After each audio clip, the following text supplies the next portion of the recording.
एक ऐसा युवा अपराधी जो अपराध को समाज सेवा बताता है। उसके समाज सेवा करने के तरीके ने समाज की कोई सेवा की या नहीं, इस बारे में तो नहीं कहा जा सकता, लेकिन उसकी अलग तरह की समाज सेवा ने उसे कुख्यात गैंगस्टर जरूर बना दिया। अपराध की इस राह पर चलते चलते अवैध वसूली, रंगदारी और जान से मारने की धमकी देना उसका पेशा बन जाता है और वह कई राज्यों की पुलिस के लिए सिरदर्द बना रहा और अभी पंजाब की एक हाई सिक्योरिटी जेल में बंद है।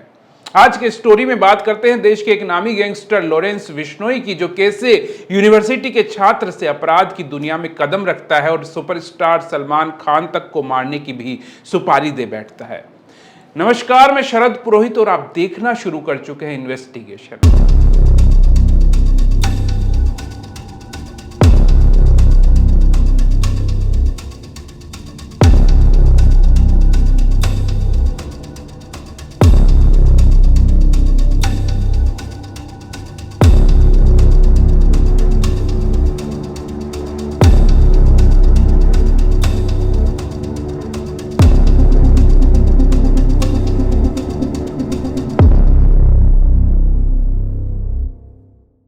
लॉरेंस बिश्नोई पंजाब के फाजिल्का अबोहर का रहने वाला है। लॉरेंस का जन्म 22 फरवरी 1992 को हुआ था। उसके पास करीब 7 करोड़ की पुश्तैनी संपत्ति थी।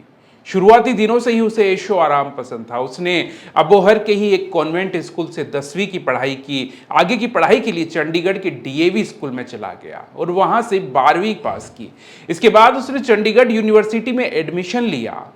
पढ़ाई के दौरान ही उसने छात्र संगठन सोपू यानी student organisation of Punjab university बनाया और उसी के बैनर तले स्टूडेंट यूनियन का चुनाव भी लड़ा। उसके सामने चुनावी मैदान में उदय शाह और डंका ग्रुप था। चुनाव में लॉरेंस हार गया। इस हार के बाद 2011 में चंडीगढ़ के सेक्टर 11 में एक दिन लॉरेंस और उसके विरोधी गुट का आमना सामना हो गया।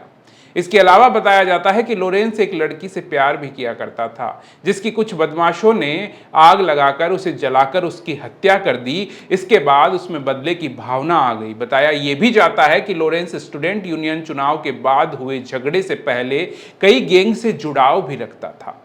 साल 2006 में पंजाब के सुखेड़ा में डिम्पी नाम के एक शख्स की हत्या हुई थी। उस केस में लॉरेंस के करीबी रॉकी का नाम सामने आया था, लेकिन इस केस में वो बच गया था। साल 2011 में फिरोजपुर में एक फाइनेंसर के साथ लूट हुई। इसमें भी लॉरेंस का ही नाम सामने आया, लेकिन कोई केस दर्ज नहीं हुआ। फरवरी 2011 में पहली बार एक छात्र नेता पर हमला करने के आरोप में लॉरेंस पर एक एफआईआर दर्ज हुई, जिसमें उसे जेल भी जाना पड़ा था, लेकिन बाद में जमानत पर रिहा हो गया। इसके बाद पुलिस ने लॉरेंस को .4 बोर की पिस्टल और कारतूस के साथ गिरफ्तार किया। 12 अगस्त 2012 को लॉरेंस के खिलाफ चंडीगढ़ के सेक्टर 34 के थाने में हत्या की कोशिश, दंगा करने के आरोप में केस दर्ज हुआ और उसके बाद तो उस पर अपराध के कई चार्जेस लगना शुरू हो गए। हत्या, लूट, रंगदारी, फिरौती लेकर हत्या करने जैसे मामलों में जेल जाता रहा और जमानत पर बाहर आता रहा।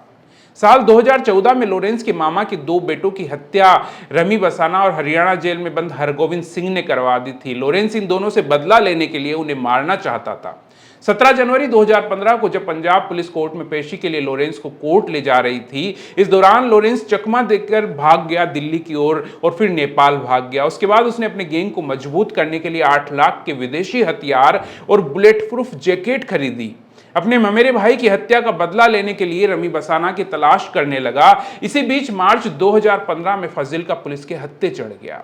लॉरेंस बिश्नोई को फरीदपुर जेल में रखा गया, जहां उसने जेल में ही अपने गैंग को सक्रिय करना शुरू कर दिया और अपनी ताकत को बढ़ाने लगा। जेल के अंदर अवैध तरीके से फोन रखकर अपने गैंग का संचालन करने लगा। बताया जाता है कि लॉरेंस जेल के अंदर 40 से अधिक सिम रखता था, जिसके जरिए वो पंजाब, हरियाणा, राजस्थान में अवैध वसूली, रंगदारी और लोगों को जान से मारने की धमकी देने लगा था। इसके अलावा जेल से ही जान से मारने की सुपारी भी देने लगा। पुलिस प्रशासन लॉरेंस की गतिविधियों से परेशान हो गया था। अब फरीदकोट जेल से 30 अप्रैल 2017 को पुलिस लॉरेंस को प्रोडक्शन वारंट पर जोधपुर ले गई। यहां भी लॉरेंस ने अपनी गतिविधियों को सक्रिय रखा, फोन का इस्तेमाल करता रहा। जो भी जेल से जमानत पर रिहा होता वो लॉरेंस का आदमी हो जाता। इसके बाद लॉरेंस की गतिविधियों पर लगाम लगाने के लिए उसे राजस्थान की हाई सिक्योरिटी जेल घूघरा में ले जाया गया। इस जेल में राजस्थान के कुख्यात अपराधियों को बंद किया जाता रहा है। अपराधियों के लिए जेल सख्त मानी जाती रही है। इस जेल में आने के बाद लॉरेंस की मुलाकात गैंगस्टर आनंदपाल सिंह के भाई से हुई। बताया जाता है कि आनंदपाल के एनकाउंटर के बाद आनंदपाल का जो ग्रुप था वो कमजोर हो गया था। लॉरेंस ने आनंदपाल की कमजोर हुई गैंग को जेल से ही सक्रिय और मजबूत करना शुरू कर दिया। लॉरेंस ने फोन करके मोहाली के शूटर रविंद्र काली से आनंदपाल के विरोधी रहे सिक्कर के पूर्व सरपंच सरदार राव की हत्या 27 अगस्त 2017 को करवा दी।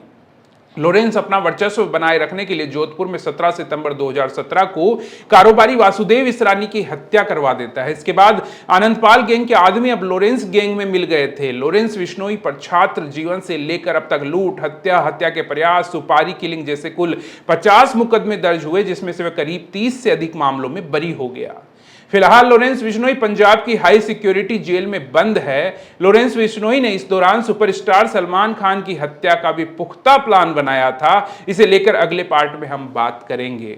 क्राइम स्टोरी और गैंगस्टर से जुड़ी ऐसी ही स्टोरीज को जानने के लिए हमारे चैनल को देखते रहें और स्टोरी अच्छी लगी हो तो लाइक जरूर करें। अभी के लिए बस इतना ही। नमस्कार।